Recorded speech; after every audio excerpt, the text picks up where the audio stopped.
Bonjour et bienvenue sur notre chaîne dédiée à l'immigration et à la vie au Canada. Aujourd'hui, nous allons parler d'un sujet qui concerne des millions de personnes chaque année, le visa visiteur, aussi appelé visa de résident temporaire. Si vous prévoyez de visiter le Canada euh, pour voir votre famille, par exemple, pour le tourisme ou pour assister à un événement, le visa visiteur est essentiel. Vous devez l'obtenir. Mais attention, beaucoup de demandes sont refusées simplement par manque d'informations. Dans cette vidéo, je vais vous partager 10 points importants à connaître avant de faire votre demande de visa visiteur.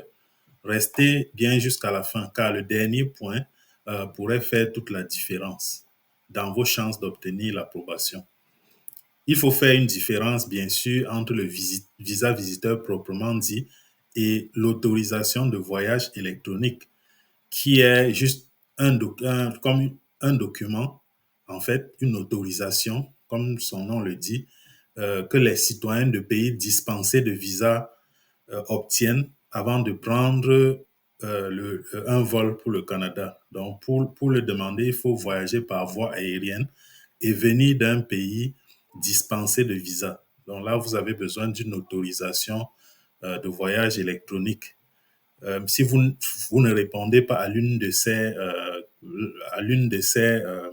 ces critères, donc vous devez demander un visa. Ça veut dire que vous venez d'un pays qui a besoin de visa pour le Canada. Vous avez besoin de visa pour le Canada si vous venez d'un pays qui n'est pas dispensé de visa.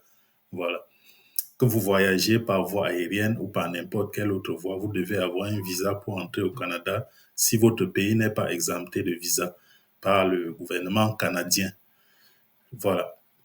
Donc, pour le visa visiteur, premier point, vous devez savoir ce que c'est. Donc, le visa visiteur, c'est un document officiel que IRCC vous délivre et qui vous permet d'entrer au Canada, comme j'ai dit, pour une période déterminée, généralement jusqu'à 6 mois. Ce visa ne vous donne pas le droit de travailler au Canada. Vous pouvez étudier jusqu'à 6 mois, mais pas plus. Vous pouvez juste étudier jusqu'à 6 mois maximum. Mais vous ne pouvez pas du tout travailler au Canada. Donc, ce visa, c'est vraiment pour un séjour temporaire. C'est pour un séjour temporaire. Deuxième point, vous devez voir les conditions d'admissibilité.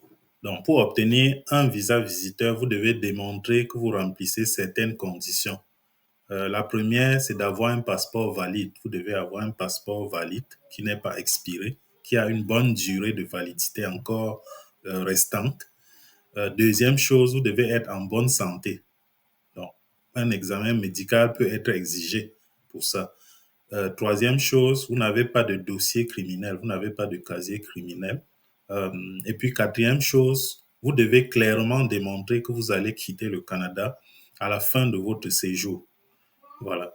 Donc, c'est ce dernier point souvent qui cause beaucoup de refus parce que l'IRCC doit être convaincu que vous n'allez pas rester illégalement au Canada. Voilà. Donc, troisième point à voir pour le visa visiteur, les preuves de lien avec votre pays. Donc, c'est un élément crucial. Un autre élément crucial, c'est de prouver vos liens solides avec votre pays d'origine. Ce lien peut être, par exemple, un emploi stable, une entreprise, des biens immobiliers ou encore votre famille proche. Donc, plus ces preuves sont convaincantes, plus vos chances de succès augmentent. Voilà. Donc, quatrième point, la preuve de fonds. Donc, vous devez démontrer que vous disposez suffisamment d'argent pour financer votre séjour au Canada. Donc, vous avez suffisamment d'argent pour financer votre séjour, tout ce que vous ferez sur place ici. Et le montant, ça varie. Donc, ça dépend de la durée de votre séjour, ça dépend des activités prévues, ça dépend du fait que vous soyez hébergé ou non par un proche au Canada. Par exemple, si vous êtes seul pour 2 semaines, ça ne va pas être beaucoup, mais si vous êtes en famille ou alors vous allez beaucoup vous déplacer à l'intérieur du Canada pour le tourisme et tout ça, ça va quand même être plus conséquent. Voilà, donc ça dépend vraiment de tous ces facteurs-là. Et puis, en cinquième point, il y a l'invitation d'un proche ou d'une organisation. si vous êtes invité par un membre de votre famille ou une organisation au Canada, une lettre d'invitation peut renforcer votre dossier. Mais attention, cette lettre n'est pas une garantie. Vous devez quand même prouver que vous respectez toutes les conditions, surtout la condition de retour et puis les liens avec votre pays d'origine, comme j'ai dit précédemment. Voilà, donc vous devez vraiment remplir toutes les conditions, même si vous avez une lettre d'invitation. OK, donc sixième point, le rôle du billet d'avion et de l'itinéraire.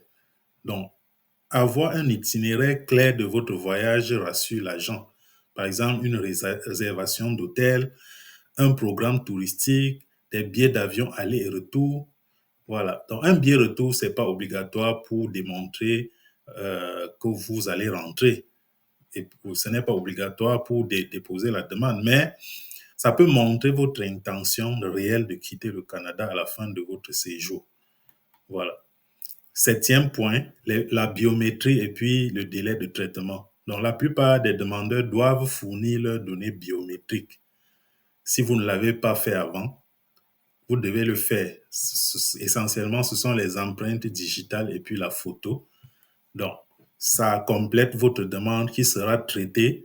Le délai, ça va varier. Le délai de traitement, ça va varier selon votre pays, selon les changements de loi d'immigration ici, selon le nombre de dossiers en attente et puis selon la difficulté même, le niveau de difficulté même de votre dossier.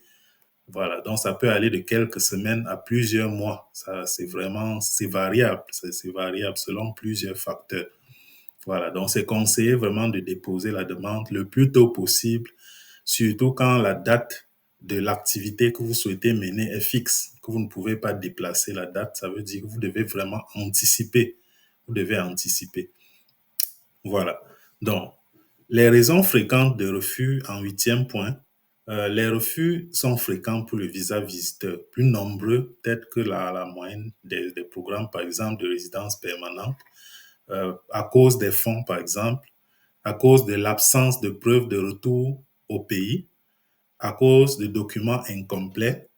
Par exemple, vous avez envoyé une demande avec des documents manquants, avec des documents au mauvais format, avec des documents de substitution, euh, voilà, des choses comme ça. Vous devez vraiment soumettre une demande bien rangée, avec les bons documents dans le bon format. Ça doit être ordonné pour faire faciliter le travail de l'agent qui traite votre demande. Voilà. Et puis, évitez les incohérences dans vos récits de voyage. Évitez les incohérences. Ça peut aussi mener à un refus s'il y a des doutes sur, voilà, sur la cohérence de votre dossier, sur la cohérence entre les documents que vous avez fournis. Ça peut mener à un refus. Donc, faites attention à ça. Et puis, un refus n'est pas définitif, hein. Vous pouvez toujours présenter une nouvelle demande en corrigeant les erreurs qui ont été commises, à moins bien sûr que vous ayez reçu une interdiction de territoire. Là, dans ce cas, vous ne pourrez simplement pas présenter une autre demande pour venir au Canada. En tout cas, pas une demande de visa visiteur. Donc, vous ne pourrez pas le faire si vous avez une interdiction de territoire. Donc, pour éviter ce genre de problème, préparez-vous, soumettez une demande cohérente, bien organisée. Voilà. Donc, en neuvième point, pour les parents et les grands-parents, il y a ce qu'on appelle le super visa. Parce que les parents et les grands-parents, s'ils doivent répondre à tous les points qu'on a évoqués, parfois, c'est pas facile. C'est pas facile. J'ai rencontré souvent des clients qui n'avaient pas compris cette nuance-là et qui avaient déposé une demande de visa visiteur alors qu'il y avait une option plus souple pour les parents et les grands-parents qu'on appelle le super visa. Donc, si vous êtes parent ou grand-parent d'un résident permanent ou d'un citoyen canadien, ou alors si vous êtes au Canada et vous avez un parent ou un grand-parent qui souhaite vous visiter, il existe une alternative qu'on appelle le super visa. Le super visa permet aux parents et grands-parents de rester jusqu'à 5 ans d'affilée au Canada avec une validité de 10 ans. Ça veut dire qu'il peut rester jusqu'à 5 ans à la fois. Et puis, le visa peut être octroyé pour une durée allant jusqu'à 10 ans. Ça veut dire à 5 ans, il peut partir, il revient, faire comme ça jusqu'à ce que les 10 ans soient écoulés avec le même visa. Voilà, c'est ça le super visa. Et les conditions, quand même, sont plus strictes, hein. Même si il y a certaines choses certaines restrictions, certaines conditions du visa visiteur simple qui n'existent presque plus ici. Il y a quand même d'autres conditions plus strictes. Par exemple, l'assurance médicale, ça ne blague pas. L'assurance médicale doit être vraiment euh, réservée. Vous devez avoir une assurance médicale pour vos parents et grands-parents qui viennent vous visiter. Les revenus de l'enfant au Canada qui accueille ses parents et grands-parents aussi, ça c'est vérifié. Et puis il y a des conditions à respecter pour cet aspect-là. Donc ça, c'est deux choses parfois qui peuvent créer quelques soucis. Il faut vérifier ces points-là avant d'amorcer une procédure. Voilà. Que vous pouvez respecter ces conditions-là. Voilà. Mais le super visa, c'est une excellente option pour les parents et grands-parents. Vous devriez opter plutôt pour cette option-là, surtout que la durée est plus longue. Le simple visa visiteur, c'est 6 mois au maximum, alors qu'un super visa, c'est 5 ans. Et puis, la validité 5 ans de résidence continue jusqu'à 5 ans. Et puis, la validité jusqu'à 10 ans. Donc, c'est vraiment avantageux au niveau de la durée voilà, de la durée de résidence au Canada par rapport au visa visiteur. Donc, c'est une bonne option pour les parents et grands-parents. 10e point, l'importance de la préparation et du soutien professionnel. Donc, un visa visiteur, ça peut sembler simple. Ça peut sembler simple, facile à soumettre, mais chaque détail compte. Préparer un dossier solide, quel que soit le programme d'immigration d'ailleurs, spécialement pour le visa visiteur, vous devez préparer un dossier solide, bien structuré, avec des preuves claires pour augmenter vos chances. Et dans certains cas, vous pouvez être accompagné par un consultant comme moi. Ça peut quand même éviter certains problèmes. Ça peut augmenter clairement vos chances. Et puis, ça peut vous aider à être tranquille, à être sûr que vous avez tout soumis correctement. Voilà, donc si ça vous intéresse, vous pouvez me contacter pour ça. Le lien pour une consultation est en description et puis mon contact WhatsApp aussi, si ça vous intéresse. Voilà, donc voilà un peu pour les 10 points d'attention concernant le visa visiteur. Donc, ce visa est temporaire et comme j'ai dit, ça exige de prouver vos intentions claires et vos moyens financiers pour couvrir votre séjour. Beaucoup de refus viennent d'un manque de préparation, mais avec un dossier bien monté, vos chances sont réelles. Donc, si vous souhaitez que je vous aide à préparer votre demande et éviter les erreurs fréquentes, n'hésitez pas à réserver une consultation. Et comme j'ai dit, vous trouverez le lien dans la description de la vidéo ainsi que mon numéro WhatsApp.